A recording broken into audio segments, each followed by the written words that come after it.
How did you start over in Atlanta? So I was working an IT job as a network engineer.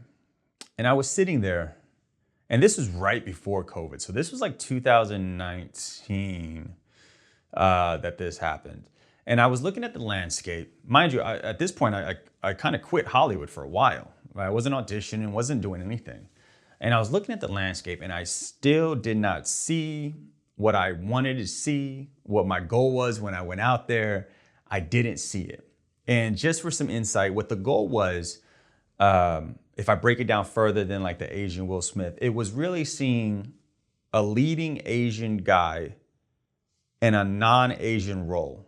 So what that means is, if you see someone like myself, but there is no kung fu, there is no, okay, this is about an Asian family in Malaysia. There's nothing. It's just like, hey, that guy just so happens to be Asian. There is no Asian story. We don't own a liquor store. There's no laundromat. There's no kung fu. There's no sidekick. It's just, oh, he's the love interest and he just so happens to be Asian.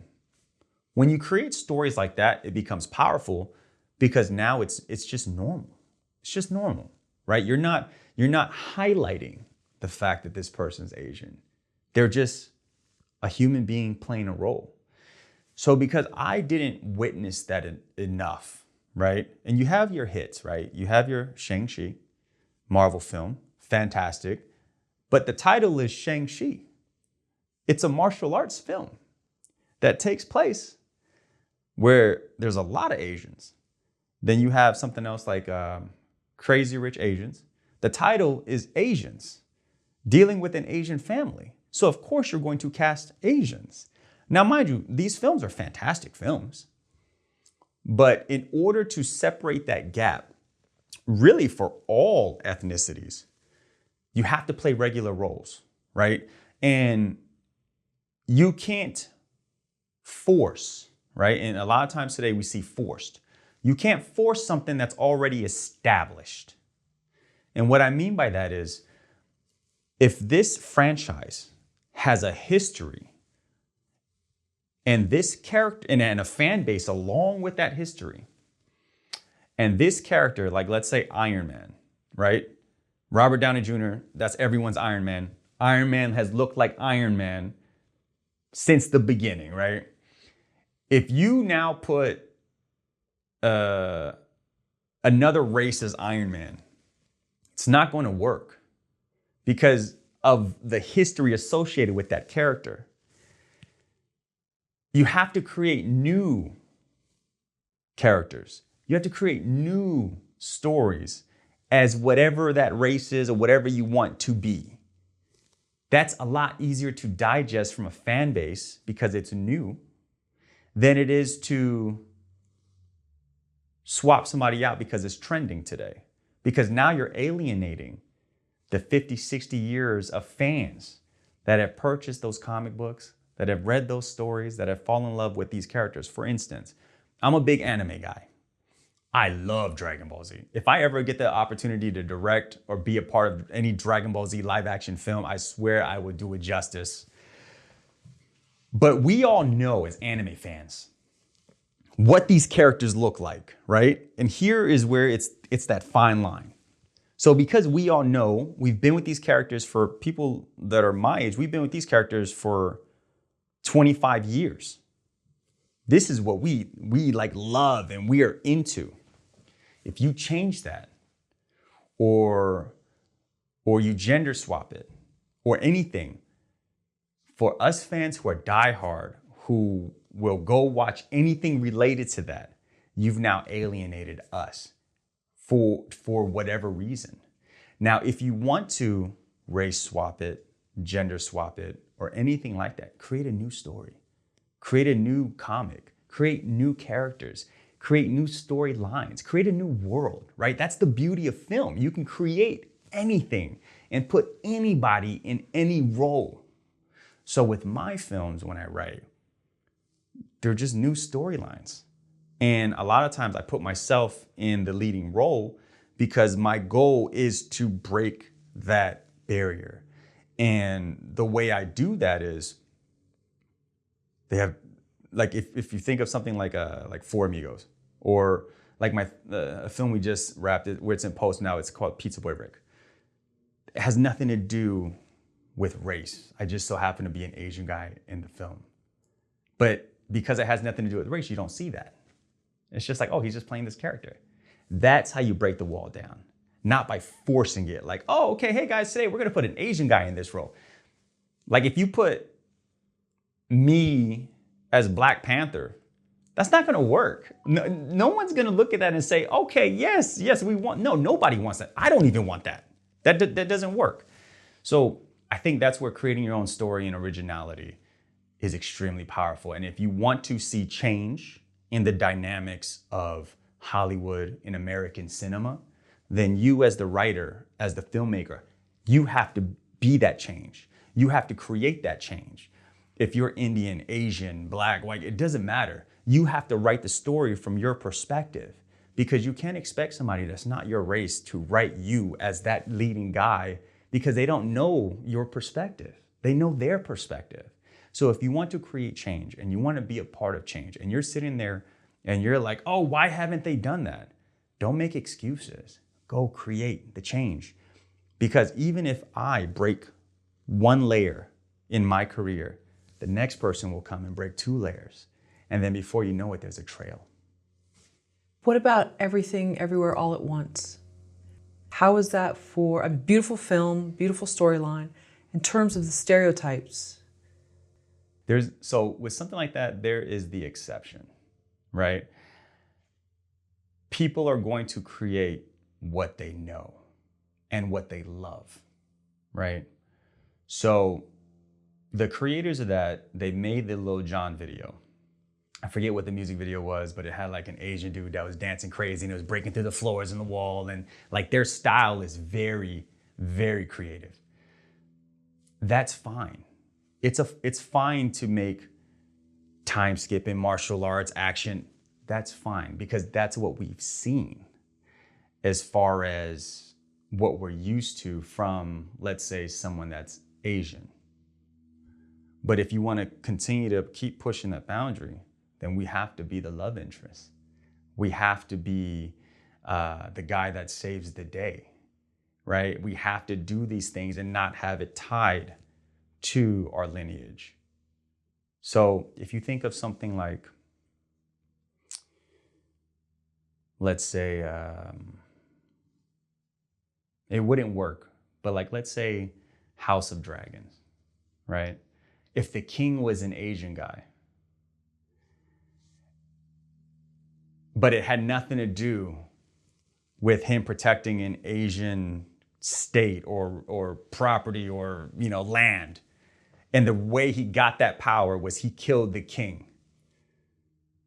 That's powerful, because it has nothing to do with him being Asian. He just so happens to be the guy that killed the king, and now he's the king and everyone fears him, so they're not gonna approach him, right?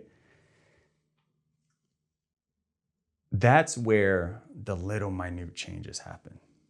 And to your point, it really takes creators of different ethnic groups to create, because only you can create from your voice, your experience, and your perspective. No one else can do that for you. How do you think it is for people to say, well, yeah, there's all sorts of, whatever, there's RRR, there's the Shaws of Sunset, there's Crazy Rich Asians, there's all these shows out there, but it's only like within one world. Yes. So it kind of just like exists, but it's not, there's no diversity. It's just all one of each kind. And here's the thing, America is like the melting pot of the world, right? Seeing every race is normal. Whether you're at the grocery store, grabbing a bite to eat, we all blend. We're all a bunch of everything, right? So in order for anyone to see anything that represents them on screen, they have to create it. You can't expect someone else to create your story, your pain, if they're not like you. It's just, they can't because their lens is different, right? So when you mention Triple R, fantastic film, by the way. I loved it. Yeah. But that's an all-encompassing film with its own ethnicity associated to that film. And that's fine because you're going to always have those. But that's not an American film. When you're talking about American cinema and you hear in the news, you hear from all these creatives like, oh, this person, doesn't like this, or this person hates this, or why can't this person be this? How about all the noise stop? And how about action take over? And how about people start writing, start creating, start filming, start casting, start producing, instead of talking for someone else to go do that? If you're constantly talking for someone else to do it, then it's going to take a lot longer for it to ever get done, if it ever gets done. So we've seen strides. I would say nowadays it's kind of like a lot of times it's forced. That's why it doesn't work, because it's forced. Nothing forced works. Even when your parents say, hey, go do the dishes right now, like you reluctantly go to do them dishes, compared to, hey, get these dishes done. I'm gonna make sure that, whatever it is that you're trying to accomplish, the iPod or iPad or whatever that you wanted, you do these dishes enough time without me having to tell you, I'm gonna make sure I get that for you. Okay, cool. Not that you have to come to some kind of agreement with your kid, but it's a lot easier than having to force them to go do something because now they don't want to do it. So it sounds like if something is too much within its stereotype, then it feels like it's too patronizing, maybe? Yes, because now you're only seeing blue, when in fact we live in a rainbow, right? When you see too much of one color, that's what it is, right? It's like, oh, okay, yeah, that makes sense. That's that kind of film. But if you're trying to blend everything, then it's important for those new stories to flourish, those new filmmakers to direct and create and to cast, for those roles. Because if not, then why would it change? If the business has been successful for 100 years and it's been financially in the positive, then why would they change that? Why would they go and take a risk? If you think about it, right? Even big actors that are established, they have to go screen test. Sometimes they have to audition, right? If they have to do that and they are proven, what makes you think that they're going to go with an unknown, different ethnic group for this role and take a risk on you and invest $50 to $100 million for you to go and hopefully bring a return? That's not going to happen. Or if it is, it's super rare. But if you go create your own story and you go and make that film and it becomes successful, now there's a track record for you to level up and have the opportunity to expand that vision and that voice. You know how there's the Bechdel test, the tests certain things about how women are portrayed or how they're seen through the lens. Do you do that with your films where it's like, okay, I don't know if I want to do an ethnic stereotype. I know this person checks this box, but I don't want them to fit that role. So I don't check any boxes. My films are super diverse, but it's not on purpose. I get the best people really energy-wise, and they all are very talented, but I get people that I like. And when we collaborate on a project, there is no, okay, I'm putting this person in this role because they're this. That doesn't exist on any of my projects. And when we film, I give everyone the creative freedom to do whatever they want. I don't care what they say. I don't care how they say it. I don't care how they play it. Just know that if in this scene it's important to mention a glass of water, right? Because somewhere else later in the film, a glass of water, something happens with that glass of water, then okay, hey, I don't care how you get here. Just say something about the glass of water. everyone has the freedom to play it however they want. So there is no stereotype because you're playing it however you see it. And I think that's important. So when I cast, outside of great energy, I personally just don't see really anything outside of that's another human being. So any role in any film, movie that I make, anybody can play it. Anybody can play any role. And it's fine. And sometimes on indie films, you'll shuffle. Like, hey, you know what, last minute, like, okay, look, you go here, you go, okay, cool, okay, great. And that's kind of what's worked for me.